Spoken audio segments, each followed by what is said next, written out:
नमस्कार, मी राजेंद्र होंगे. राष्ट्र महाराष्ट्रामध्ये तुमचं स्वागत. बघूयात महत्त्वाच्या हेडलाईन. भारत आणि पाकिस्तान दरम्यानची सचिव स्तरावरची आगामी बैठक तुर्तास स्थगित. पठाणकोट हल्ल्यानंतर भारताची कणखर भूमिका, तर नवाज शरीफ यांनी बोलावली होती सुरक्षा सल्लागारांची बैठक. शेतकऱ्यांच्या मदतीवर सरकारची कुऱ्हाड. आघाडी सरकारच्या तुलनेत युती सरकारनं शेतकऱ्यांना दिली तुटपुंजी मदत.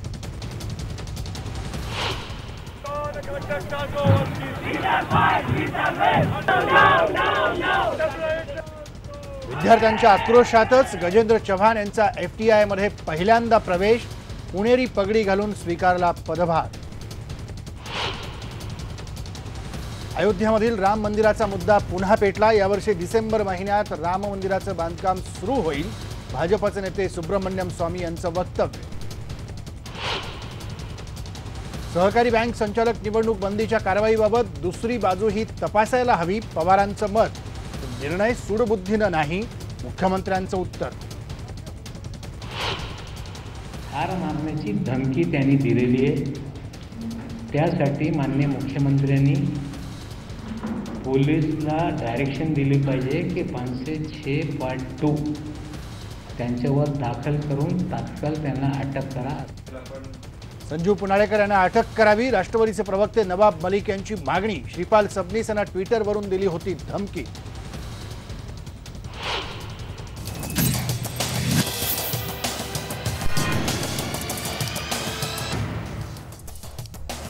नमस्कार, मी राजेंद्र होंगे. बेधडकमध्ये तुमचं स्वागत. आज आपण चर्चा करणार आहोत ते राज्यातल्या आदिवासी भागातल्या कुपोषणाच्या समस्येबाबत. हे कुपोषण केवळ आता आदिवासी भागापुरतं उरलंय का? हे कुपोषण शहराच्या उंबरठ्यावर येऊन ठेपलंय. त्यामुळं आपण ही कुपोषणाची समस्या मिटवण्यामध्ये नेमकं कुठे कमी पडतोय? गेल्या कित्येक सरकारांचं हे अपयश आहे का, की सरकारी यंत्रणेत काम करणाऱ्या प्रशासनाचं कमजोरी आहे? हा सगळ्यात महत्त्वाचा मुद्दा आहे. सरकार निर्णय घेतं, मग ते कागदावरच राहतात का? आणि घेतलेले निर्णय पुरवलेल्या निधीप्रमाणे त्याची अंमलबजावणी नीट होत नाही का? हा एक वेगळा भाग आहे. याच्या पुढे जाऊन कुपोषित बालकांची संख्या आपल्या संबंधित विभागात, तालुक्यात, जिल्ह्यात किती कमी आहे याचं मोजमाप करून सरकारपुढे आपण केलेल्या कामाचा सगळा आढावा घेण्यामध्ये अधिकारी जर स्वतःला सक्षम मानत असतील तर मग समाज कुपोषित झाल्याशिवाय राहणार नाही. त्याची परिस्थिती आता उंबरठ्यावर येऊन टेपलेल्या कुपोषणाच्या समस्येमध्ये दिसते. त्यामुळे या सगळ्या कुपोषणाच्या बाबतीत आपण चर्चा करणार आहोत. 3 महत्त्वाचे प्रश्न आपले असणार आहेत आज. पहिला प्रश्न आहे की राज्यातील आदिवासी भागातलं कुपोषणाची जी समस्या आहे ती सोडवण्यात सर्वच सरकारं अपयशी ठरली आहेत का? दुसरा प्रश्न असेल की कुपोषण मिटवण्यासाठी वेगवेगळ्या खात्यांना एकाच छत्राखाली आणावं का?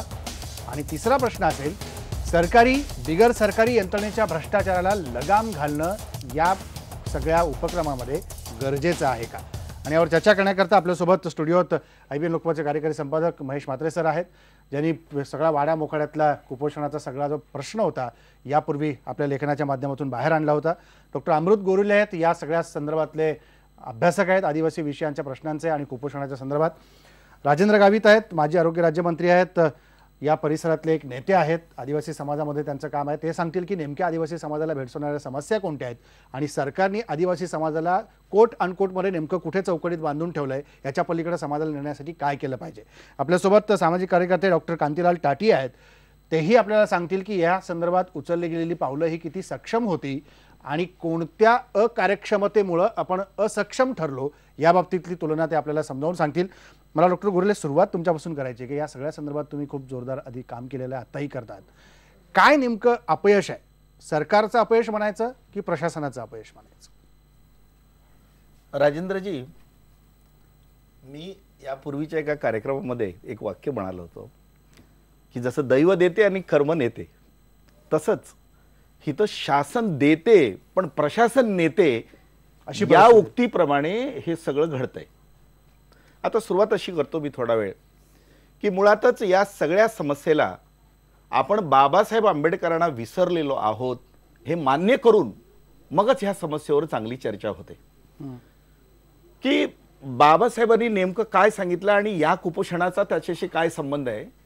याच्यासाठी मी थोडंसं विषयांतर जरी झालं तरी मी त्याच्यावर 1 मिनिटभर किंवा एक अर्धा मिनिट आपल्याशी बोलतो की माझ्या आदिवासी आणि त्या आदिवासींना असलेल्या ज्या समस्या आहेत ह्या मूळ समस्या शिक्षणातून निर्माण झालेल्या आहेत. शिक्षण आणि शिक्षण नसणे, या शिक्षण नसण्यामध्ये बाबासाहेबांनी जे तुम्हाला सल्ला दिला, जो घटनेमध्ये उल्लेख केला की सर्वांना, सर्व भारतीयांना समान शिक्षण आणि सक्तीचं शिक्षण द्यायला पाहिजे. तुम्हाला सक्तीच्या शिक्षणासाठी 2009 ची वाट पाहावी लागली आणि 2009ला आपण आता 6 ते 14 वर्ष वयोगटातल्याला कंपल्सरी एज्युकेशन देतोय, पण कॉमन एज्युकेशन देत नाही. मलबारीला राहणाऱ्या मुलाचं शिक्षण आणि माझ्या आदिवासी भागातल्या मुलाचं शिक्षण यामध्ये मुळातच एवढी दरी आहे की जी दरी आज आपण चर्चेला निर्माण कोणी केली, ही दरी निर्माण कोणी केली, ही- हाच मुळात मुद्दा आहे. त्याच्यामुळे वाढलेलं कुपोषण. Exactly. मग कुपोषण हे प्रशासनातलं म्हणायचं की कुपोषण त्या समाजातल्या मुलांचं म्हणायचं? प्रशासनातल्या दुष्ट प्रवृत्तींचा आहे. सरसकट आपण सगळ्या प्रशासकीय हायरार्कीला आपण दोष देता येणार नाही, पण काही दुष्ट प्रवृत्ती, तुम्हाला सांगतो, कुठेही तुम्ही गेलात, तुम्ही जर चांगले वागले नाही तर तुम्हाला धमकी दिली जाते, तुला गडचिरोलीला पाठवू का, तुला मोखाड्याला पाठवू का. आणि एक दिवस असा आला माझ्या संबंध टेन्युअरमध्ये की जे नको असलेले लोक आमच्या आदिवासी भागात ढकलले गेले. बघा गंमत किती आहे. तुम्हाला शिक्षा काय, तुम्ही जर यापुढे असे वाईट वागलेत तर तुम्हाला गडचिरोली किंवा मोखाड्याला पाठवतो किंवा जव्हारला पाठवतो.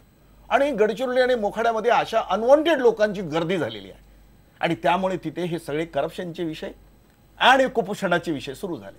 कुपोषणाबाबत आता मी मूळ मुद्द्याला अशी देतो, एक विषय तुमचं लक्ष वेधतो त्याच्याकडे, की कुपोषण हे एका बालकाचं किंवा माझ्या संबंध आदिवासी समाजाचं कुपोषण घडतंय, पण या कुपोषणाला ज्या जबाबदार घटक आहे की कुपोषण म्हणजे, आता मी डॉक्टर आहे, मला माहिती आहे की कुपोषणाची व्याख्या कशी करायची, पण ही कुपोषणाची व्याख्या करत असताना त्याला जे काही आम्ही आरोग्य सेवा देतो आणि आरोग्य सेवा देत असताना तो कुपोषित बालक तुमच्या दवाखान्यात येतं, एकतर ते जगतं किंवा मरतं आणि मग मेलं की आरोग्य यंत्रणा जबाबदार.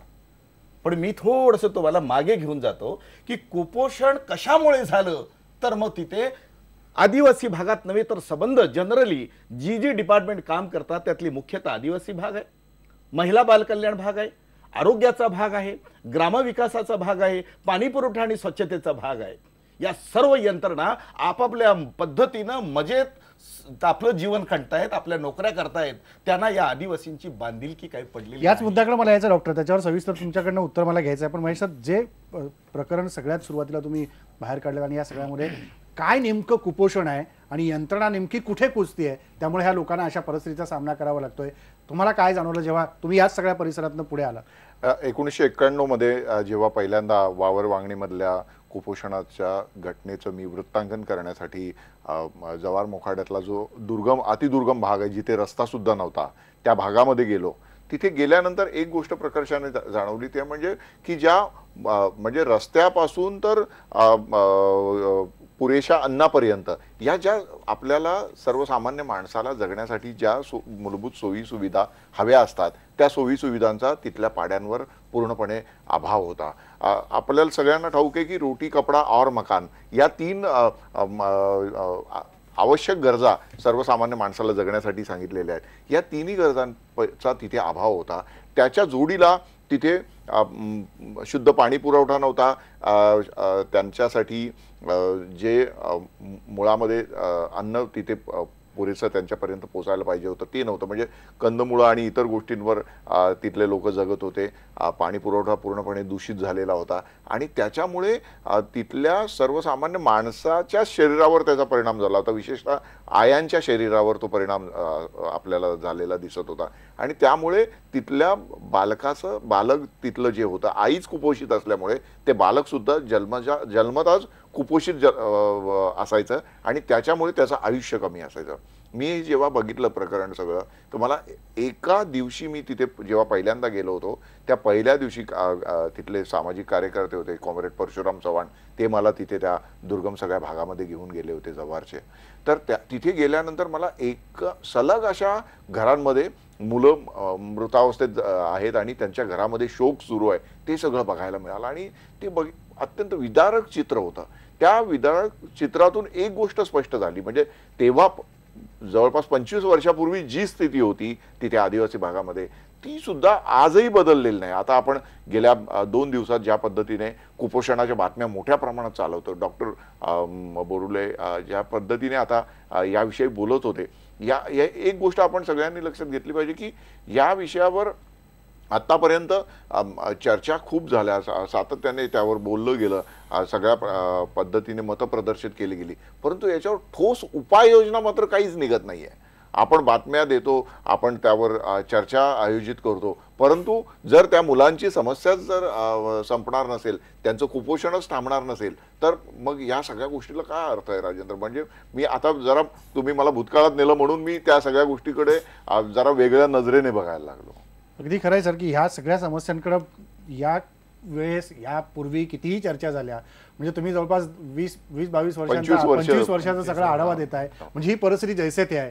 राजेंद्र गावित, तुम्ही काय सांगाल की ज्या खात्याचं तुम्ही आरोग्य राज्यमंत्रीपद भूषवलं, आदिवासी मंत्री तुम्ही होतात आणि तुमच्याच ह्या सगळ्या पट्ट्यातली समस्या आहे, किंबहुना तुम्ही तुमच्या राजकीय कारकिर्दीच्या आधीपासून हे सगळं बघत असाल. राजेंद्र गावित यांची माझी पहिली भेट या वावर मागणीच्या पाड्यावरच झाली होती, बरोबर 1991 साली. म्हणजे आता या सगळ्या घटनेचा इतका जुना संदर्भ आहे, तर ही समस्या का मिटली नाही? म्हणजे मंत्रालयात तुम्ही काम करता, मंत्री म्हणून काम केलं, चूक कुठे होतीये? निस्तरत का नाही प्रश्न? नाही राजेंद्रजी, आपण जे म्हणतात ही वस्तुस्थिती आहे, ती वस्तुस्थिती नाकारून चालणार नाही. कारण आदिवासी विकास विभागाच्या माध्यमातून खरं म्हणजे डॉक्टर बाबासाहेब आंबेडकरांनी जी घटना लिहिली, त्या घटनेने जे काही अधिकार दिले आणि त्यांच्या याच्यासाठी आदिवासींसाठी एक स्वतंत्र विभाग हा 1972 साली त्या ठिकाणी स्थापन केला गेला. त्यानंतर आश्रमशाहीची त्या ठिकाणी निर्मिती केली गेली आणि ॲक्च्युली अनेक वर्षापासून हा जो कुपोषणाचा जो प्रश्न आहे, हा कुपोषण हा आदिवासींसाठी एक प्रकारे शाप आहे.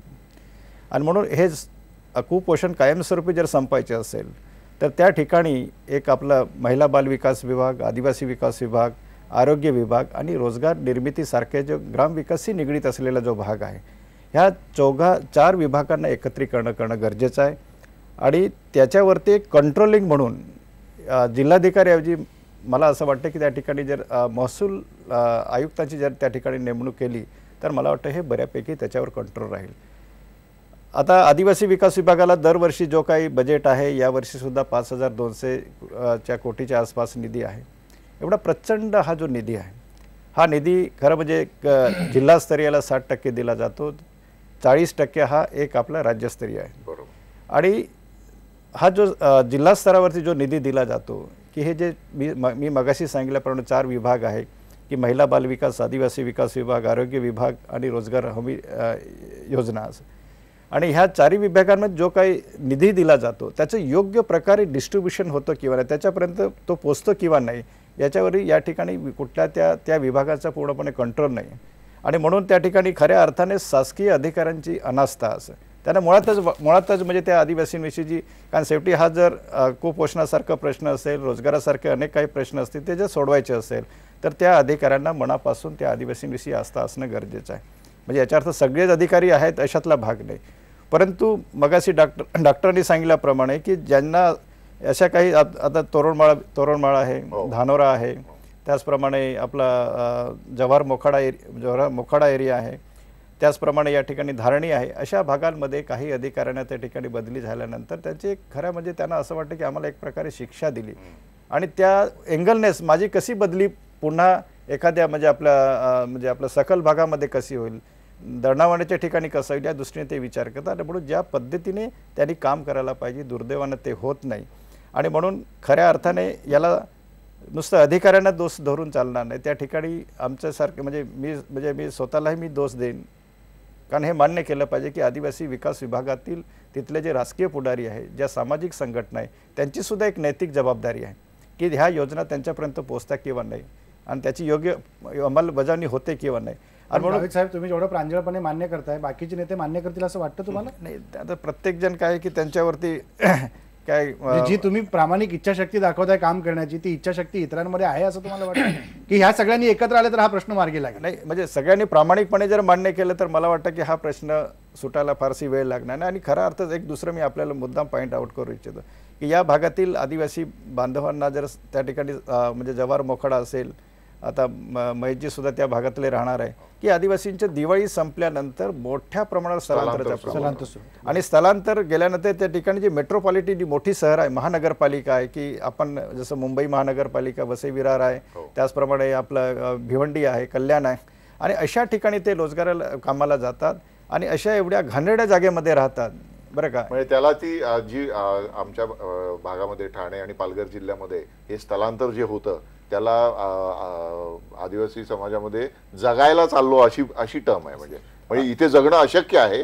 तिकडे आम्ही जगण्यासाठी तिकडे चाललो. म्हणजे खरं ते मग मृत्यूच्या दारातच तिकडे जात असतात, पण त्यांच्या दृष्टीने ते आम्ही जगायला चाललो. राजेंद्रजी, मी तुम्हाला एक थोडंसं मुद्दाम सांगतो की पालघर जिल्ह्याने वर्षभरामध्ये ज्या काही अनेक काही शासकीय योजना राबवल्या, म्हणजे उदाहरणार्थ शासकीय योजना तसेच आरोग्य पुरवण्यासाठी जे 48 जे निकष शासनाने लावले आणि त्याचं पालन करण्याच्या निकषांवरती राज्यात नांदेड, अकोला, आपला कोल्हापूर आणि या जिल्ह्यासह पालघर जिल्ह्याचा तो आरोग्याची चांगली योजना राबवण्यासाठी त्याने पालघरला सेवेने प्रथम क्रमांक मिळाला असा आरोग्य विभागाचा म्हणजे रिपोर्ट आहे.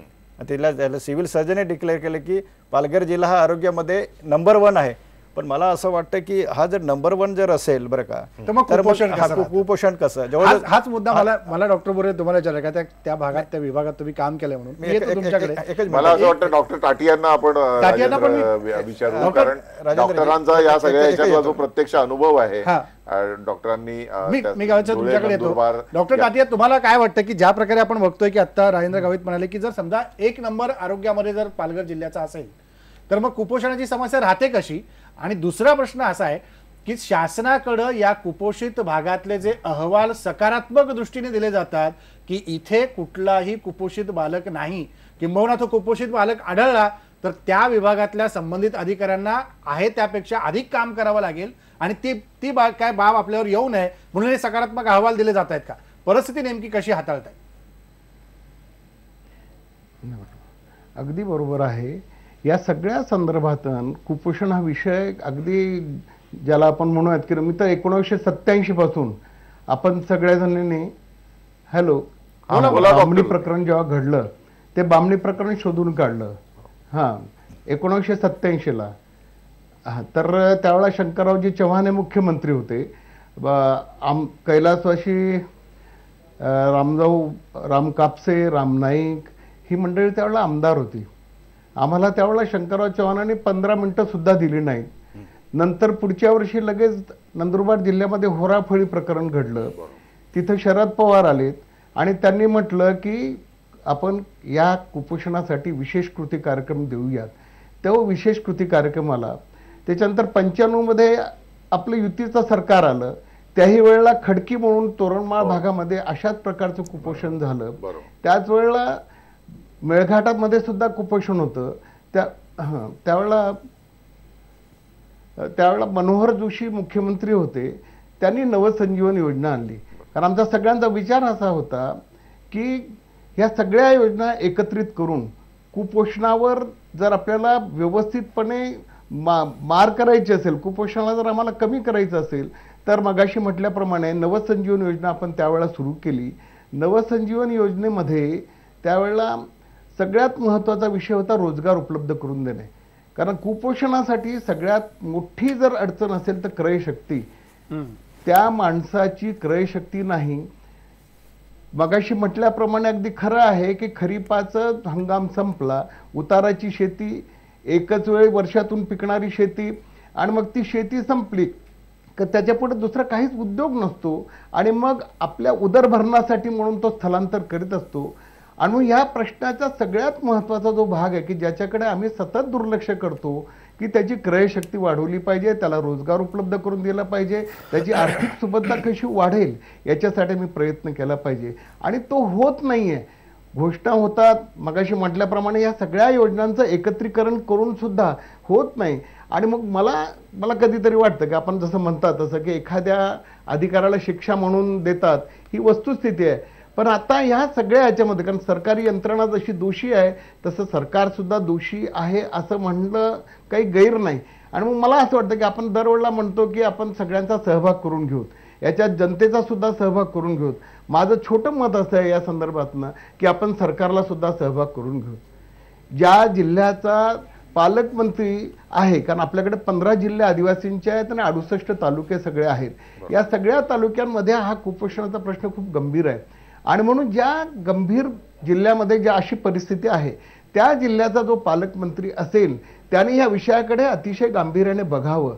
जर त्याच्या जिल्ह्यात त्याच्या उपस्थितीत जर कुपोषणामध्ये वाढ झाली, कुपोषणाच्या बालमृत्यूच्या संख्येमध्ये जर वाढ झाली तर त्याला मंत्रिपद ठेवू नये अशा प्रकारचं जर आपण काही केलं तर मला असं वाटतं की त्या भागातला मंत्री, त्या जिल्ह्याचा मंत्री जरा काहीतरी व्यवस्थितपणे काम करेल. डॉक्टर साहेब तुम्ही अतिशय संवेदनशील आहे. डॉक्टर साहेब मला बोलू द्या. तुम्ही संघाच्या माध्यमातून पूर्ण तिकडे सातपुडा परिसरात मोठ्या प्रमाणात काम करतात, इतकी वर्ष झाली. तुम्ही सातत्याने या विषयावर आवाज उठवत आलात. कुपोषणावर तुमचे 5 ते 6 महत्वाचे अहवाल मी वाचलेले आहेत. पण आता तुम्ही हा जो असा मुद्दा मांडलेला आहे की ज्या मंत्र्याच्या जिल्ह्यामध्ये कुपोषण झालं तर त्यांनी राजीनामा द्यावा, तुम्हाला वाटतं का हो इकडे आदिवासी आश्रमशाळेची नुसती बातमी जरी दाखवली तरी आदिवासी विकास मंत्री म्हणतात की तुमच्या या चॅनलच्या लोकांना तिकडे येऊ फिरकू देऊ नका. इतक्या पातळीवर सत्ता आल्यानंतर भाजपचे लोक बदललेले आहेत. हे मंत्रिपदाचा राजीनामा देणं म्हणजे फारच पुढे गेल्यासारखं नाही वाटत? नाही, विषय या विषयाला मी सामाजिक अँगलने म्हणतो. बरोबर आहे. जेव्हा कारण एक कुपोषण म्हणजे आपण त्या बालकांना जगू देण्याचा अधिकार आपण त्यांच्यापासून हिरावतो आहोत. हा लोकशाही व्यवस्थेमध्ये कुपोषण हा आपल्यासाठी कलंक आहे. सरकार कोणाचंही असो. मी आता जर टीका करायला बसलो तर काँग्रेसची 100 गोष्टी मी सांगू शकेल. बरोबर. पण आपण असंच करायचं का? काँग्रेसवाल्यांनी भाजपवाल्यावर टीका करायची, भाजपवाल्यांनी काँग्रेसवाल्यावर टीका करायची, वर्ष असंच जर चालत राहिलं असेल. डॉक्टर साहेब, मी आपल्याला एक छोटस आपल्याला विचारतो की या वर्षी म्हणजे खरं म्हणजे पालघर जिल्ह्याची नवीन निर्मिती झाली. जिल्हा निर्मितीचा उद्देश असा होता की त्या भागातल्या आदिवासींचे कुपोषणाबरोबर त्या ठिकाणी स्थलांतरासारखे किंवा बेरोजगारीसारखे प्रश्न सुटला पाहिजे. परंतु या वर्षी पालघरमध्ये एका वर्षामध्ये 541 बालमृत्यू झाले आणि जुलै ते नोव्हेंबरमध्ये जवळजवळ 37 बालमृत्यू झाले. आणि प्राथमिक आरोग्य केंद्र आहे त्याच्यामध्ये जवळजवळ 20 वैद्यकीय अधिकारी त्या ठिकाणी म्हणजे रिक्त पदं आहेत. आणि म्हणजे आपण जे मगाशी जे काय बोललात की खऱ्या अर्थाने कुपोषणावरती नियंत्रण आणायचे जर असेल तर त्या विभागातल्या पालकमंत्र्यांनी राजीनामा दिला पाहिजे. तर आमच्या जिल्ह्यातले सुद्धा म्हणजे काय की आपले जे आहेत, बरं का मी टीका करत नाही, व्यक्ती खूप चांगली आहे त्या बाबतीत काय दुमत नाही, परंतु ज्या पद्धतीने त्याच्यावर कंट्रोलिंग असायला पाहिजे, दुर्दैवाने ते इच्छाशक्तीच्या अभावामुळे हा म्हणजे काय की अशा पद्धतीने ते म्हणजे आपलं म्हणजे प्रकार होतात. मी त्यांना सर्वस्वी जबाबदार, पण त्याला टीका झाली आपल्याही वेळेला सुद्धा आम्ही आपल्यावर पण टीका करू शकतो ना. आपणही मंत्री होतात, आपणही कधी कंट्रोल करू शकलो नाही. आपल्यावरचे सगळे आकडे मी सांगू शकतो. म्हणून मी हेच म्हणलं की आपण आकड्यांचाच खेळ करायचा का? नाही डॉक्टर साहेब, आपण असं आहे की म्हणून आपण सगळ्यांनी पक्ष विरहित बरं का सगळे आदिवासी जे लोकप्रतिनिधी त्यांनी आणि आपल्यासारखे सामाजिक कार्यकर्ते, कारण आपण तुम्हाला सांगतो बामणीचं उदाहरण दिलं, खरोखरच म्हणजे आपण त्यावेळेस आमदार केसी पाडवी किंवा आपण म्हणजे आपण कुठल्याही पक्षाचे जरी असलं तरी आपण एक संयुक्तिकरित्या त्या ठिकाणी आपण काम करण्याचा प्रयत्न केलेला आहे. आणि म्हणून त्याच धर्तीवरती या ठिकाणी पक्षविरहित बरं का की आपण या पद्धतीने सगळे सांघिकदृष्ट्या जर काम केलं तर मला वाटतं याच्यावर हा कुपोषणाचा जो शाप आहे तो आपण समूळ जरी नाही म्हटलं तरी त्याच्या समीप म्हणजे तो सोडण्यासाठी आपण निश्चितच आपल्याला तो प्रयत्न करतोय. डॉक्टर बोलले, तुम्हाला काय म्हणायचं? मला ह्या दोघांच्या संभाषणामध्ये जे काय माझ्या लक्षात आलं ते सांगतो. पहिल्यांदा म्हणजे सगळी खाती साहेब म्हणाल्याप्रमाणे एकत्र आणणं हा भाबडेपणा आहे. कारण माझ्या मंत्रालयामध्ये आता एका खात्याचे 2-2 तुकडे करून अर्ध तुम्हाला आणि अर्ध तुम्हाला की ज्याचं एकमत होत नाही अशी परिस्थिती आहे. उदाहरण म्हणून सांगितलं तुम्हाला. बरं, ही राजकीय सोय म्हणून करतायत. घोषणेवर आपण निवडून येतो आणि प्रत्यक्षात प्रशासन करत असताना तुला कुठलं खातं म्हणजे मी तुला अडवू शकतो असं आता चाललेलं आहे. मी कुठल्याही शासनाला दोष देत नाही, पण ती वस्तुस्थिती अशी आहे, खातं जर एखाद्या मंत्र्याला अर्ध ह्याला आणि अर्ध त्याला जर तुम्ही देत असाल तर ही 4 खाती 5 खाती मगाशी ज्या खात्यांचा मी उल्लेख केला हे एकत्र काम करणं हा निव्वळ भाबडेपणा आहे. नंबर 1. गावित सरांचं आपण अभिनंदन केलं पाहिजे की बाबा तो नवीन जिल्हा असताना त्या जिल्ह्याचे तुम्ही प्रतिनिधी आहात, उत्तम काम झालेलं आहे, त्याबद्दल अभिनंदन. पण दुसऱ्या बाजूला आरोग्य सेवेमध्ये वैद्यकीय अधिकारी नाहीत ही जी समस्या आहे याला दोषी कोण आहे?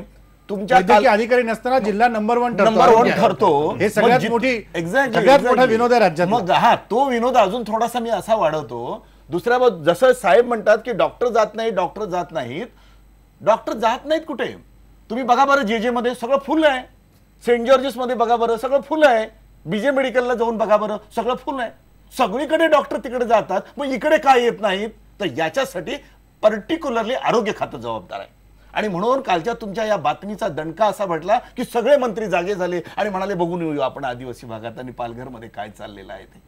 दुर्दैवाने हे मला सांगावं असं वाटतं. पण मंत्र्यांच्या फेऱ्या झाल्या की सगळं पुन्हा सगळं जायचं झालं. ते होतं ना. आणि म्हणून मंत्री जातात त्यावेळेस गर्दी असते, तिथे सरकारी सेवा सुरू आहे असं दाखवलं जातं. बरं का, मी मंत्र्यांच्या फेऱ्या ह्या आपल्या सगळ्यांना, बरं का भात्रीजी, मंत्र्यांच्या फेऱ्या आपल्या सगळ्यांना माहिती आहेत. मंत्री आले म्हणजे सगळं चकाचक होतं आणि मंत्री गेले म्हणजे सगळं बरोबर घेऊन जातात. पाठ फिरली हे की तर आपण सगळं. बघत आलोत ना, 87 पासून बघतोय. थोडस मला माझं कंटिन्यू होऊ द्या की ते जे डॉक्टर नाहीत आणि डॉक्टरची गर्दी आहे. आज मंत्रालयामध्ये असंख्य लोकांचे अर्ज येतात की मला पुण्यात द्या, मला मुंबईमध्ये द्याला, मला जिल्ह्याच्या ठिकाणी द्या म्हणून. मग इकडे काय येत नाहीत? याच्यासाठी संचालनालय जे आहे, आरोग्य सेवा संचालनालय, हे पूर्णतः जबाबदार आहे. तुम्हाला सांगतो, मुळात प्राथमिक आरोग्य केंद्र ही कल्पनाच प्राथमिक स्वरूपाचे ट्रीटमेंट देणं, त्याचं स्क्रुटिनी करणं आणि सुपर स्पेशालिटीसाठी रेफरल सर्व्हिस देणं. म्हणजे त्याच्यावर असलेलं ग्रामीण रुग्णालय, त्याच्यावर असलेलं उपजिल्हा रुग्णालय, त्याच्यावरची जिल्हा रुग्णालय आणि स्पेशालिस्ट म्हणजे मल्टी स्पेशालिटीचे रुग्णालय, इकडे ती पेशंट पाठवायचे आहेत. ग्रामीण भागात जायला जो कोणी अधिकारी, वैद्यकीय अधिकारी, कारण आपल्याकडे वैद्यकीय अधिकारी या संवर्गामध्ये MBBS डॉक्टर आहे, BAMS डॉक्टर आहे, होमिओपॅथीचा आहे, युनानीचा आहे, यांना सगळं प्राथमिक शिक्षण दिलेलं आहे त्यांच्या संस्थांनी आणि अभ्यासक्रमाने. हे जाऊन ही प्राथमिक स्वरूपाची ट्रीटमेंट ही उत्तम देऊ शकतात. पण संचालनालय संचालनालय ह्या डॉक्टरला बॉन्डिंग का करून घेत नाही? तिथे जाऊन तुम्ही मी म्हणजे डॉक्टर टाटी यांच्या साक्षीनेच मी अनुभवलेली गोष्ट इथे सांगू इच्छितो. 1997 साली आम्ही पूर्ण सातपुडा परिसरात फिरत असताना अक्कलकुवा, अक्राणी त्या भागात, डॉक्टर मी चुकत असेल तर मला सांगा, तिथे एक कंपाऊंडर होता आणि त्या कंपाऊंडरच्या इथे जवळपास 200 पेशंट्स बसलेले होते आणि इकडे वेल क्वालिफाईड MBBS 2 डॉक्टर्स बसलेले होते त्या आरोग्य केंद्रावर. त्या कंपाऊंडरच्या समोर पेशंटची गर्दी होती आणि त्या डॉक्टरच्या इथे एकही पेशंट नव्हता. आणि आम्ही तिथे गेल्यानंतर त्या कंपाऊंडर ची बाजी डॉक्टर ताटी यांनी ओळख करून दिली आणि त्याला तिथे पूर्ण जिल्ह्यामध्ये DHO म्हटलं जात होतं. बरोबर ना डॉक्टर साहेब ते? आणि ते जे डॉक्टर होते त्यांच्याशी जेव्हा बोललो तेव्हा त्यांनी सांगितलं की आम्हाला इथून बाहेर जायचं आहे, तुम्ही पेपरला आमच्या विरुद्ध बातम्या छापल्या तरी चालतील, पण आम्हाला इथे सेवा करायची नाही. तर अशा प्रकारचे लोक जर तिथे जात असतील आणि विशेषतः MBBS झालेल्या डॉक्टर्सना ग्रामीण भागामध्ये सक्तीची सेवा, आरोग्य सेवा केलेली होती, तरी पण आपल्या या महाराष्ट्र देशी असे लोक निपजलेले आहेत की ज्यांना तिथे सेवा करायची नाही म्हणून त्यांनी 2-2 लाख रुपये दंड भरला सरकारला, पण आम्हाला सेवा करायची नाही. असे लोक जर ज्या राज्यात असतील तर तिथे कुपोषणावर काय आपण करणार? म्हणजे ती जागा भरण्यासाठी जे बाकीच्या सिस्टीमचे लोक तयार आहेत, कारण आता केंद्र शासनाने जी सिस्टीम तयार केलेली आहे त्याच्यामध्ये ॲलोपॅथी शिवाय इतर स्ट्रीमिंग करण्यासाठी त्यांनी सांगितलेलं असताना तुम्ही आज आरोग्य सेवा संचालनालयामध्ये जर गेलात तर तिथले संचालक मी 4 आहे का, मी तिथंच कसा राहीन यासाठी कोर्ट कचेऱ्यामध्ये गुंतलेले आहेत. तिथं जर बघाल तर गर्दी असते, ती सगळी आदिवासीमध्ये अपॉइंटमेंट घ्यायची आणि बदलीसाठी मंत्रालय आणि संचालनालयामध्ये जायचं. माझं म्हणणं असं आहे की जे जायला तयार आहेत वेगवेगळ्या सिस्टीमचे लोक, त्यांना तुम्ही वेतन देता? अहो, ते सगळे वेट बिगारासारखे लोक काम करतात. माझी नर्स आहे, तिला 7,000 रुपये पगार तुम्ही देता आणि ह्या 7 आणि 8,000 मध्ये ह्या पगारामध्ये तुम्ही त्यांना ग्रामीण भागात राहायला सांगता. त्यांचा तो दुय्यम व्यवसाय होतो, मुख्य ते काम आणि दुसरं काहीतरी करायचं, हा दुर्गोद्योग तिथे चाललेला आहे. वैद्यकीय अधिकाऱ्यांना तुम्ही हे किती देता, स्टायपेंड किती देताय ग्रामीण भागामध्ये? 12,000, 13,000. एवढ्या वेतनामध्ये त्यांना जर तुम्ही राबवलं तर तो दुसरं काहीतरी करेल की नाही? त्याला ते वेतन जे तुम्ही शहरामधल्या डॉक्टरांना देता ते जर तुम्ही त्यांना दिलं तर आरोग्य सेवा संचालनाचा धंदा बंद होईल असा माझा आक्षेप आहे. हा आक्षेप तुम्ही उपस्थित केला. या आक्षेपाचे अनेक वेगवेगळे पैलू आहेत, त्याच्याविषयी आपण बोलूया. ब्रेक घेऊ, ब्रेक नंतर परत भेटू.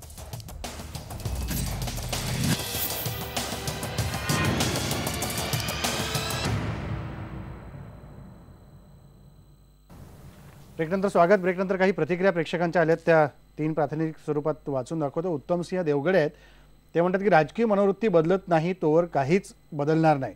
अधिकारी आणि राजकीय लोकांनी बदलण्याची गरज आहे. विनायक खरात ते म्हणतात की आदिवासींची काळजी विरोधी पक्षातच होते, सत्ता आली की हेच राजकारणी सरड्याप्रमाणे रंग बदलतात. बघा प्रेक्षकांना काय कळतंय आणि काय नाही, त्यामुळे आपण लोकांना गृहीत धरून चालणार नाही, समस्येचा निपटारा आपल्याला करावा लागणार आहे. किरण कोल्हटकर म्हणतात की होय, सरकार अपयशी ठरली आहेत आस्था आणि कळकळ नसेल तर योजना फक्त कागदावरच राहतात. त्यामुळे ह्या योजना आत्तापर्यंत कशा कागदावर राहिल्या ह्याचं हे मूर्तिमंत उदाहरण आहे. मला डॉक्टर टाटिया तुम्हाला विचारायचं आहे की ज्या प्रकारे आपण ह्या सगळ्या ग्रामीण भागात, आदिवासी भागामध्ये किंवा या आदिवासी पाड्यांवरती होत असलेल्या कुपोषणाच्या समस्या बाबतीत जर विचार केला तर जी काही बालविकास केंद्र उभी केली गेलेली आहेत, आता ज्या अंगणवाड्या आपण उभ्या केल्या तर त्या माध्यमातून कुपोषणाचं प्रमाण कमी व्हावं, पोषण आहार त्यांना वेळेत दिला जावा, THRच्या माध्यमातून सगळा पोषक आहार घरापर्यंत त्यांच्या पोहोचावा, अशा योजना आपण राबवतो. आणि मुळात याच योजनेला कुठतरी वाळवी लागली आहे आणि मग त्याच्यातनं सगळे प्रश्न उभे राहतात. भ्रष्टाचाराचा मुद्दा समोर येतो. जो आलेला निधी आहे तो निधी तिथपर्यंत पोहोचतो की नाही, आणि पोहोचत असेल मग त्याच्यात टक्का ठेवायचा की हातचा ठेवायचा, याच्यामध्ये जर आपली गणितं सगळी मांडण्याचा प्रयत्न आपण करत असू तर हे कुपोषण संपणार नाही, आकडा निश्चितपणे वाढत राहील. अगदी बरोबर आहे. आता जसं मी आपल्याला नंदुरबार जिल्ह्याचं उदाहरण देतो. माझ्या नंदुरबार जिल्ह्यात एकूण 2300च्या आसपास सगळ्या अंगणवाड्या आहेत. तुम्हाला सांगतो या अंगणवाड्यांमध्ये सेविका आणि तिथं करण्यासाठी जी नेमणुका होतात ह्या विषय इतका भयान आहे. म्हणजे ज्या गावातली अंगणवाडी आहे त्या गावातल्या शिकलेल्या मुलीला किंवा शिकलेल्या महिलेला ऑर्डर देतच नाहीत.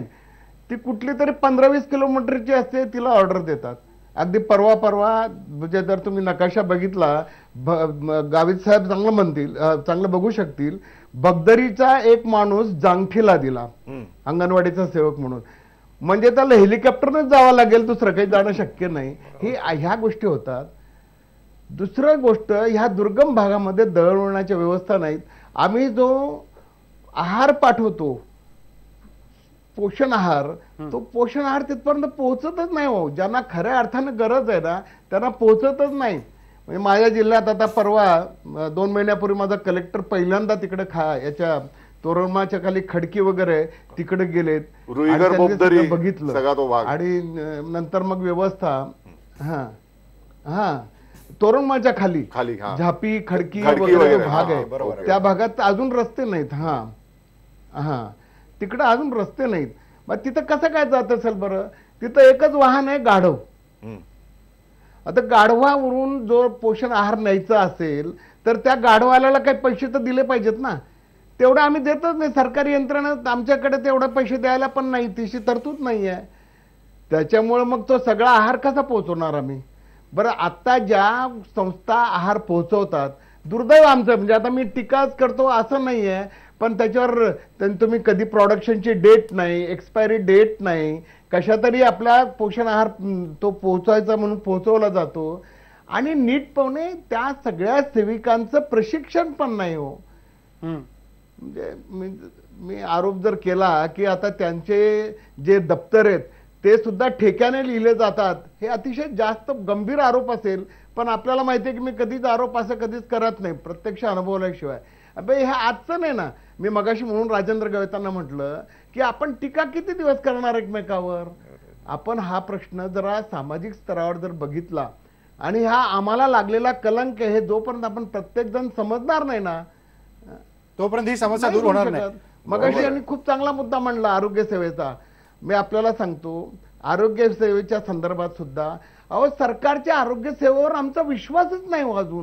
अजून आमचा विश्वास नाही. तो ताप आला तर तीच पांढरी गोळी देणार, तीच लाल गोळी देणार, तेच लाल औषध देणार. हे सगळं आता गेलं. आता ते औषध आता पॅकिंग मध्ये आलं. तुम्हाला सांगतो, त्या पॅकिंग मध्ये तो डॉक्टर घेऊन बसतो आणि बाटल्या एक एक देतच असतो. त्याच्यामुळे त्याला असं समाधानच होत नाही की हे माझा बरोबर बघितलं आणि मला बरोबर तसा काहीतरी उपचार केला.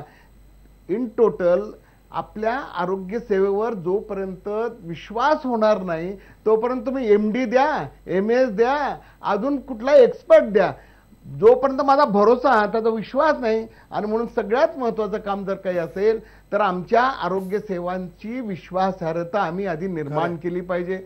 आणि याच्यासाठी म्हणून मगाशी डॉक्टर म्हणलं तसं आजही माझ्या जिल्ह्यात तुम्हाला सांगतो 58 सगळे प्राथमिक आरोग्य केंद्र आहेत. मोर दॅन 50% कोणीही तिथं रात्री मुक्कामाला राहत नाही. आणि आजार काही आपल्याला असं सांगून येत नाही की मी आता दुपारीच येणार, रात्रीच येणार, असं काही नसतो. आणि म्हणून ही आरोग्य सेवा नाही. अंगणवाड्या ह्या ज्या पोषण आहार देणाऱ्या आहेत याही नीटपणे पोषण आहार देऊ शकत नाही. आमच्याकडे अजून एक मिनी अंगणवाडी नावाचा प्रकार आहे. तिथं फक्त एक स्वयंपाकीन बाई असते. तो तर अजून भयान आहे. म्हणजे हे जे काही सगळं चाललंय, म्हणून मला असं वाटतं की त्या काळामध्ये नवसंजीवन योजनेचं जे एकदा मे सुरू झाला की सगळे मंत्री बरोबर आढावा घ्यायचे. या 15 वर्षात आम्ही आता ते पण विसरलो हो. म्हणून मी मगाशी बोलायला नको, पण मी जे बोललो की शेवटी हे सामाजिक प्रश्न आहे. आमचं सामाजिक काहीतरी देणं लागतं. हा जर आम्हाला प्रश्न संपवायचा असेल तर आम्ही प्रत्येकाने याच्यात सहभाग घेतला पाहिजे. सगळ्यांनी मला सहभाग अजून घेतला पाहिजे. वाटतं अगदी की खरं आहे. पेपरमध्ये आता डॉक्टर, ज्या मी येतो परत ग्रामपंचायती तुमच्याकडे मुक्त काही मुद्द्यांसाठी येतो. हां. पण महेश सर, याच्यातला सहभाग वाढवण्याकरता आणि या आदिवासींचं, या भागातल्या लोकांचं प्रबोधन करण्याकरता जर राजकीय इच्छाशक्तीचा अभाव असेल, प्रशासनातली निष्काम वृत्ती असेल, तर मग हा मार्ग काढायचा कसा आणि याच्यावरती उत्तर कसं मिळवायचं की या लोकांचं प्रबोधन करण्याकरता? राजेंद्र, याच्यात अनेक प्रश्न, म्हणजे हा आदिवासींचं कुपोषण हा एक मोठा गुंता आहे आणि त्याच्यामध्ये अनेक प्रश्न, म्हणजे अनेक धागे असे गुंतलेले आहेत आणि त्या धाग्यांची योग्य प्रकारे आपल्याला जर आपण सोडवणूक केली ना तर ही समस्या सहजपणे सुटू शकते.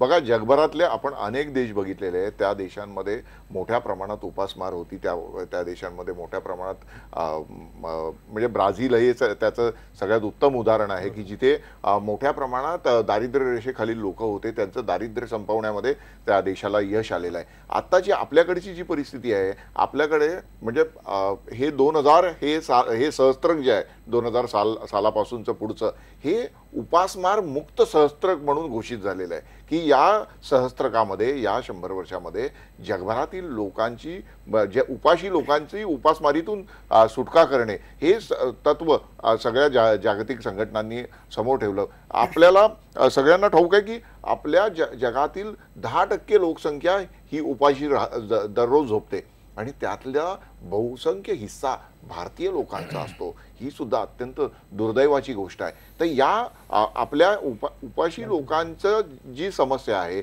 त्यांचं जे कुपोषण आहे, याच्यासाठी आपल्याला म्हणजे बेसिक, म्हणजे मुळात पासूनच सुरुवात करावी लागणार आहे. जसं डॉक्टर टाटी आधी म्हणाले की त्यांची क्रयशक्ती वाढवावी लागणार, त्यांना रोजगार हा सगळ्यात महत्त्वाचा मुद्दा आहे.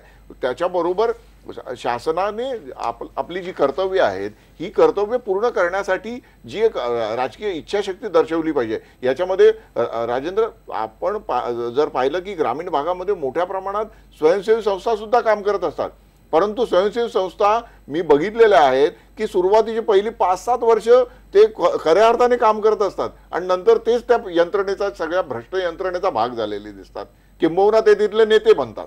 तर ही मोठ्या प्रमाणात शोकांतिका आहे आपली. म्हणजे स्वातंत्र्यानंतरच्या काळामध्ये महात्मा गांधींनी खूप मोठे कार्यकर्ते, खूप मोठं कार्यकर्त्यांचं जाळं आदिवासी भागाच्या विकासासाठी समर्पित केले होते आणि त्यांनी मोठ्या प्रमाणात काम केलेलं आपल्याला दिसतं. परंतु त्यानंतरच्या काळामध्ये या भागामध्ये लोकांमध्ये जाणीव जागृती निर्माण करणे, तिथे शिक्षणाचा प्रसार करणे, तिथे रोजगाराच्या संधी उपलब्ध करून देणे, तिथे आरोग्य सुविधा पुरवणे, म्हणजे आम्ही काय झालेलं का आता सगळी जबाबदारी शासनावर सोपवून मोकळे झालेलो आहोत. परंतु सर्वसामान्य माणसाचा सहभाग जोपर्यंत याच्यात होणार नाही तोपर्यंत हे प्रश्न सुटणार नाही. आज ज्या कुपोषणाच्या बातम्या येत आहेत, या कुपोषणाच्या बातम्या आल्यानंतर जेव्हा तिथल्या परिस्थितीचं आपण धांडोळा घेण्याचा प्रयत्न करतो तेव्हा लक्षात येतं की 25 वर्षापूर्वी जी परिस्थिती होती त्या परिस्थितीमध्ये काही बदल नाही, नावं बदललीत फक्त.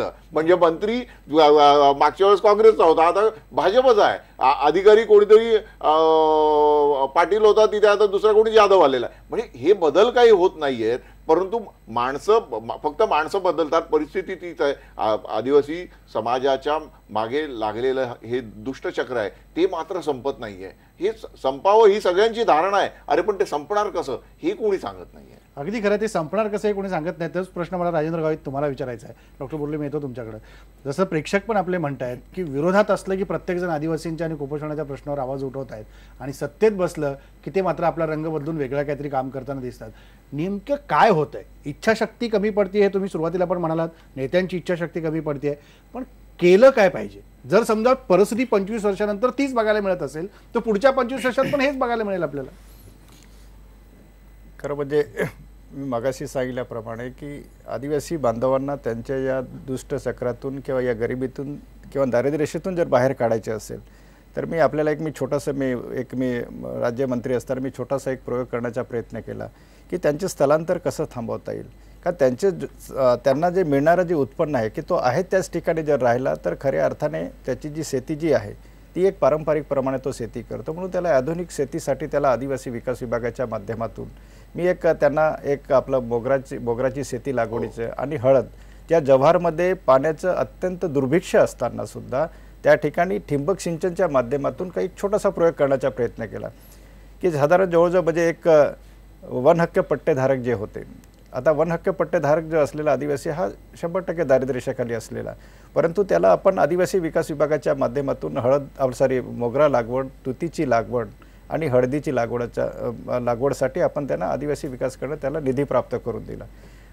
त्या ठिकाणी कृषी विभागाने सुद्धा त्यांना फ्री ऑफ प्रशिक्षण दिलं आणि MSCBने सुद्धा त्यांना त्या ठिकाणी 8 पोल आम्ही त्यांना प्रत्येक एका पोल मागे 8,000 रुपये याप्रमाणे त्याला आम्ही ते 6 ते 7 पोल आम्ही म्हणजे आपलं MSCBने सुद्धा सहकार्य केलं. आणि त्यावेळेचे कलेक्टर हे आपलं जराड साहेब होते. त्यांनी खरोखरच त्यांना म्हणजे शासकीय जरी अधिकारी असल्या परंतु त्यांनी एक सामाजिक मन लावून काम केलं आणि त्याच्यातून तब्बल आपण जवळजवळ त्या ठिकाणी नरेगामधनं 4,500 विहिरी आपण जे आपलं वन हक्क पट्टेधारक होते त्यांना आपण त्यांना ते विहिरी खोदून दिल्या. मी असं म्हणत नाही की एवढा मोठा प्रचंड मोठा हा ठाणे जिल्हा किंवा हा पूर्ण महाराष्ट्रामध्ये जर विचार केला, पण अशा प्रकारे छोटासा जर प्रयोग जर केला तर मला वाटतं त्यामधून ती जी लोकं जी होती ती ही एक बागायतीदार झाली आणि ते दारिद्र्यरेषेतून बाहेर आलं. म्हणजे ऑटोमॅटिकली त्या ठिकाणी स्थलांतर थांबलं, त्यांची आर्थिक प्रगती वाढली. अशा प्रकारे छोटे जर प्रयोग त्या ठिकाणी जर केले तर मला वाटतं की या ठिकाणी निश्चितच चांगल्या प्रकारे म्हणजे आपण त्या आदिवासींना या कुपोषणातून आपल्याला बाहेर काढता येईल. त्याचप्रमाणे कसं आहे की लहानपणी लवकर लग्न झाल्यामुळे बालविवाहाची समस्या आहे ती सुद्धा त्या ठिकाणी आपणास सुटेल.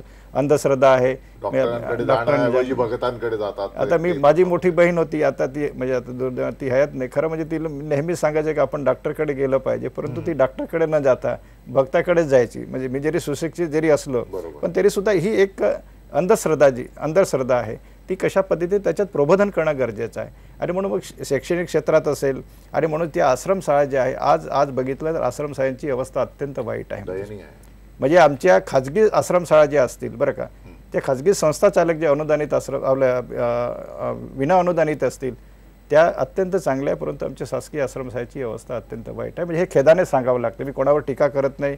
माझ्या काळामध्ये सुद्धा आम्ही त्या ठिकाणी कारण ज्या ठिकाणी जी आश्रमशाळेची मुलं राहतात तिथे जर राहायची सोय जर नसेल, तिथलं वातावरण जर स्वच्छ नसेल तर मनही स्वच्छ राहणार नाही. आणि ही जी आदिवासींची पिढी जी आहे, ही शिकणारी जी पिढी आहे, हे आदिवासींचेच म्हणजे पुढचे भविष्य आहे. आणि म्हणून या ठिकाणी आम्ही असताना सुद्धा मी त्या ठिकाणी पहिला महेशजी मी सगळ्यात जास्त मोठं आपण त्या ठिकाणी आश्रमशाळा ह्या स्वतःच्या मालकीच्या असल्या पाहिजे. म्हणून आपण पूर्ण महाराष्ट्रामध्ये त्या ठिकाणी त्यावेळेचे आदिवासी विकास मंत्री आम्ही त्या ठिकाणी काम करण्याचा आम्ही प्रयत्न केला आणि अनेक इमारती ह्या शासनाच्या मालकीच्या आहे. आणि म्हणून मला सांगणार की या ठिकाणी ही मुलं जर शिकली तर त्यांचे एक पोरगा जरी कामाला लागला तरी 5 कुटुंब तो म्हणजे बऱ्यापैकी त्या ठिकाणी मदत करू शकतो. म्हणजे बेरोजगारीचा प्रश्न सुटू शकतो. आणि दुर्गम आणि डोंगराळ भाग असल्यामुळे त्या ठिकाणी त्या दळणवळणाची साधनंही त्या ठिकाणी वाढवली तर मला वाटतं की हे कुपोषणाचे जे प्रश्न आहे, परंतु सगळ्यात महत्त्वाचं या ठिकाणी राजकीय पुढारी असेल, सामाजिक संघटना असतील, सगळ्यांचं एक त्या ठिकाणी इच्छाशक्ती असणं गरजेचं आहे. सर्वपक्षीय. पण दुर्दैवाने काय माहिती आहे की असं वाटतं की बा आम्ही काहीतरी कोण चांगलं सांगायला गेलं बरं का, एखाद्या मीडियाच्या माध्यमातून एखादा चांगला प्रश्न उचलला की त्या राजकीय पुढाऱ्यांना असं वाटतं की आमच्यावरती टीका होते, आमच्या शासनावरती टीका होते. परंतु आम्ही इथे ज्या आदिवासी आश्रम शाळांची सद्यस्थिती मांडली होती IBN लोकमतच्या माध्यमातून, तर आमचे जे प्रतिनिधी विजय राऊत आहेत यांना धमक्या देण्यात आल्या की आम्ही तुमच्यावर कोर्टाच्या केसेस दाखल करू, आम्ही पोलिसांमध्ये तुमच्या विरुद्ध तक्रार करू.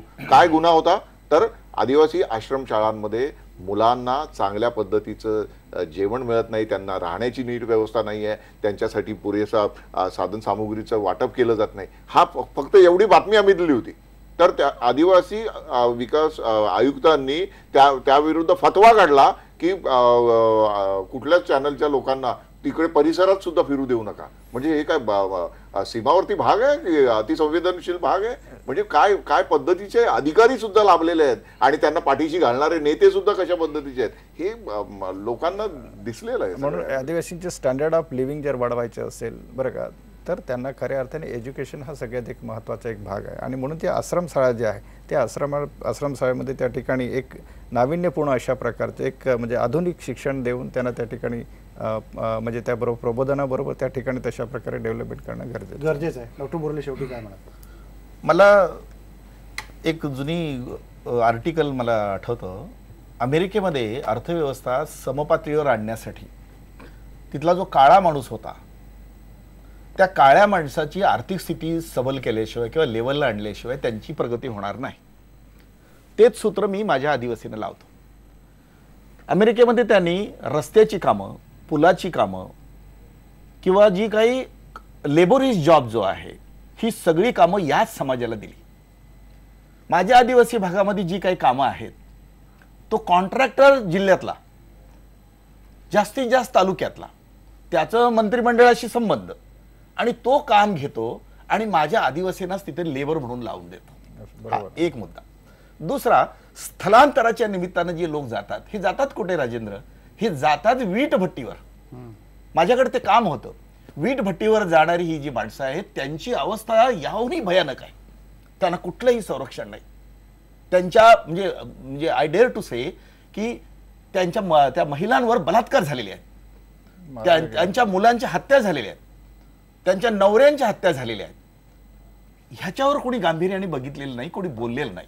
दुसरा प्रश्न, माझ्या या आदिवासीला जर त्यांच्याच भागात दे आर एन्जॉईंग, मी 33 वर्ष या परिस्थितीचा साक्षीदार आहे. जव्हार मोखाड्यापासून मी सुरुवात केली नोकरीला, 33 वर्षाचा मी साक्षीदार आहे. माझ्या आदिवासीला बाहेर जाण्यात जराही रस नाहीये, पण ते वीटभट्टीवर जातात केवळ जगण्यासाठी, जसं महेशजी म्हणाले त्याप्रमाणे.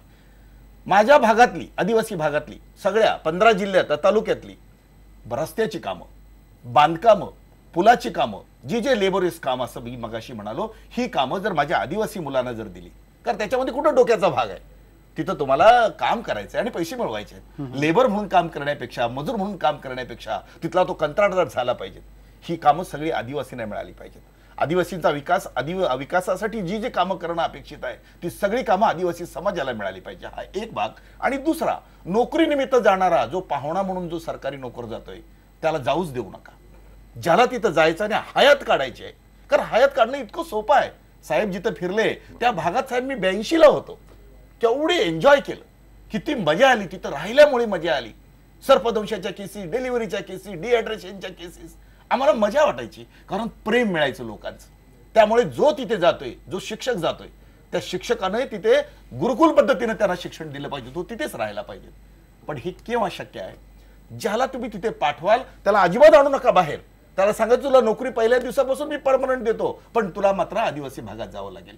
टिल देन यू नेव्हर, तुम्हाला कधीही ती अपेक्षा करता येणार नाही की तू मला अर्बनाइज एरियामध्ये पाठव म्हणून. पण जेवढी प्रामाणिक इच्छाशक्ती दाखवत आहे होणार नाही. यासाठी लोकांनी आला पाहिजे. आपण सरांनी जे सांगितलं, गावी सरांनी जे सांगितलं की त्या भागामध्ये सक्तीने जर होणार नसेल तर मेहरबानी आणि माझा आदिवासी सहानुभूतीचा विषय तुम्ही का करता? त्याला सहानुभूती नको आहे, त्याला हक्काचं पाहिजे. आणि हे फक्त भाषणं देऊन सरकारामध्ये येणारे लोक आहेत. तिथं प्रत्यक्षामध्ये मला पाठवा, तुम्हाला पाठवा, तुम्ही तिथे जाऊन ते काम केलं पाहिजे. आणि आपल्याच भागाचा विकास करायचा असला त्यांना कामं मिळाली पाहिजेत, त्यांचं स्थलांतर थांबेल, त्यांचं आरोग्य चांगलं सुधारेल आणि त्यांच्यामध्ये शिक्षणाची क्रांती होईल. आणि तिथं बाबासाहेब आंबेडकर पुन्हा एकदा स्मरण करण्यात येईल बाबासाहेब आंबेडकरांचं. माझा हा आग्रह आहे. म्हणजे अशा तऱ्हेचं एक सोल्युशन मी तुम्हाला सांगितलेलं आहे. पण हे सोल्युशन आता सरकारला कधी पडेल? याच्याकडे आपण खूपच थोडं प्रॅक्टिकल अंगाने गेलं पाहिजे. कारण आता जे प्रश्न ज्या पद्धतीने आपल्या समोर उभे राहिलेले आहेत आणि याच्यामध्ये आदिवासींच्या अस्तित्वाचा मुद्दा आहे आणि तिथे कुपोषण हा थेट त्यांच्या जगण्या जीवन मरणाशी संबंध आहे. त्यामुळे समाजाच्या प्रत्येक घटकाने, सर्व घटकांनी या प्रश्नाकडे खूप गांभीर्याने बघितलं पाहिजे. खलील जिब्रान यांनी एका त्यांच्या कवितेमध्ये लिहिलं होतं की झाडाचं एक पान जरी गळून पडायचं असेल तरी संपूर्ण झाडाची त्याला सहमती असल्याशिवाय, अनुमती असल्याशिवाय झाडाचं एक पान, पिकलेलं पान सुद्धा गळून पडत नाही. इथे आमच्याकडे कोवळी पानगळ गेल्या वर्षानुवर्ष सुरू आहे, गेल्या अनेक दशकांपासून सुरू आहे. ही पानगळ जर थांबवायची असेल तर समाजाच्या सर्व घटकांनी एकत्र येऊन याचा विचार केला पाहिजे आणि त्याच्यावर अधिक चांगल्या पद्धतीने उपाय सुचवले पाहिजेत. तरच खऱ्या अर्थाने कुपोषणासारख्या या गंभीर शापापासून आपला समाज मुक्त होईल. अगदी खरं आहे की माझा वेळ संपला. धन्यवाद सगळ्या पाहुण्यांचे. पण सगळ्यात महत्त्वाचं म्हणजे देशाची ही भावी पिढी जर आपल्याला आरोग्यमय आणि सुदृढ घडवायची असेल तर योग्य अंमलबजावणी आणि धोरणांची आखणी गरजेची आहे. आणि सगळ्यात महत्त्वाचं म्हणजे ही छोटी छोटी लहान मुलं ही कुठल्याही पक्षाची वोट बँक नाहीत. त्यामुळे ह्या सर्वपक्षीय राजकारण्यांना त्याचं काही सोयसूतक उरलेलं नाही. आणि जर राजकीय इच्छाशक्ती नसेल तर कुपोषण निर्मूलनाचा हा देखावा आपण किती दिवस चालवत राहणार हा प्रश्न प्रत्येक बसलेल्या सत्तेतल्या राजकारण्यांनी स्वतःला विचारण्याची आज गरज आहे. इथंच थांबू. फक्त ऐकून